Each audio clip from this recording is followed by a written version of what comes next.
കരം എന്ന് പറയുന്ന വിനീത് ശ്രീനിവാസൻ സംവിധാനം ചെയ്ത് ഈ മൂവി എന്ന് പറഞ്ഞാൽ കൂടുതലും ഒരു ആക്ഷൻ മൂവിയാണ് ഈ ഒരു സിനിമ. സോ അതിൻ്റെ കൂടെ തന്നെ നമ്മൾ കണ്ടുമടുത്ത ഒരു കഥയാണ്. എല്ലാ കൊമേഴ്ഷ്യൽ മൂവിക്കും നമ്മൾ കണ്ടുമടുത്ത കഥകളാണ്, പക്ഷെ അത് എത്ര ഇൻട്രസ്റ്റിംഗ് ആയിട്ട് പ്രസൻറ്റ് ചെയ്യുന്നു എന്നുള്ളതിലാണ് ആ ഒരു മേക്കിങ്ങിൻ്റെ എഫക്റ്റ് ഉള്ളത്. സോ ഇപ്പോൾ നോക്കുകയാണെങ്കിൽ ദേ കോൾ ഹിം OG എന്ന് പറയുന്ന പവൻ കല്യാണിൻ്റെ മൂവി ഇന്നാണ് റിലീസായത്. സോ അതിനെക്കുറിച്ചുള്ള റിവ്യൂസ് ഒക്കെ ചെക്ക് ചെയ്യുമ്പോൾ തന്നെ നമുക്കറിയാം, അവർ പറയാറുണ്ട് ഇത് വലിയ സംഭവങ്ങളൊന്നുമില്ല, ഒരു നോർമൽ സ്റ്റോറി തന്നെയാണ്, കൊമേഴ്ഷ്യൽ സിനിമകളുടെ സ്റ്റോറി തന്നെയാണ്, ഒരു ഫാൻ സർവീസ് മൂവിയാണ്.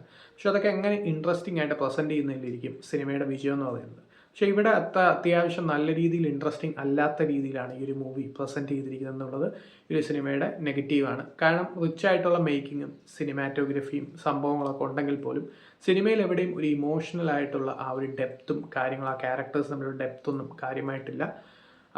അതിൽ കൂടുതൽ വ്യക്തമാക്കുകയാണെങ്കിൽ ഫസ്റ്റ് ഹാഫിൽ ആ ഒരു ഇൻ്റർവെൽ പോയിന്റ് വരുന്നതിന് തന്നെ ഒരു 3/4 മണിക്കൂറൊക്കെ കഴിയുമ്പോൾ തന്നെ ഇൻ്റർവെൽ പോയിന്റ് വരുന്നുണ്ട്. അത്രയും ആ ഒരു രീതിയിലാണ്, പെട്ടെന്നാണ് ഇൻ്റർവെൽ വരുന്നത്.